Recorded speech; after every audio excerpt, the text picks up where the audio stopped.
ശബരിമല സ്വർണ്ണമോഷണ കേസിൽ അറസ്റ്റിലായ മുൻ Thiruvithamkoor Devaswom board president A Padmakumar റിമാൻഡിൽ. കൊല്ലം വിജിലൻസ് കോടതിയാണ് പത്മകുമാറിനെ 14 ദിവസത്തേക്ക് റിമാൻഡ് ചെയ്തത്. പോലീസ് ആസ്ഥാനത്ത് 5 മണിക്കൂർ നീണ്ട ചോദ്യം ചെയ്യലിന് ശേഷമായിരുന്നു അറസ്റ്റ്. പത്മകുമാറിനെ തിരുവനന്തപുരം സ്പെഷ്യൽ സബ് ജയിലിലേക്ക് മാറ്റി.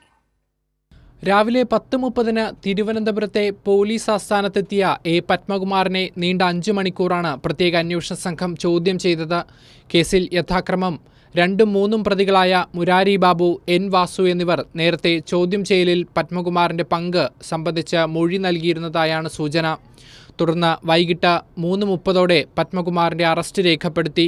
തിരുവനന്തപുരം ജനറൽ ആശുപത്രിയിലെത്തിച്ച വൈദ്യപരിശോധന പൂർത്തിയാക്കിയ ശേഷമാണ് പത്മകുമാറിനെ രാത്രിയോടെ കൊല്ലം വിജിലൻസ് കോടതിയിൽ എത്തിച്ചത്.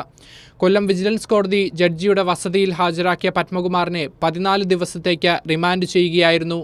വിശദമായ ചോദ്യം ചെയ്യൽ പൂർത്തിയാക്കിയതിനാൽ പ്രത്യേക അന്വേഷണ സംഘം കസ്റ്റഡി അപേക്ഷ നൽകിയില്ല.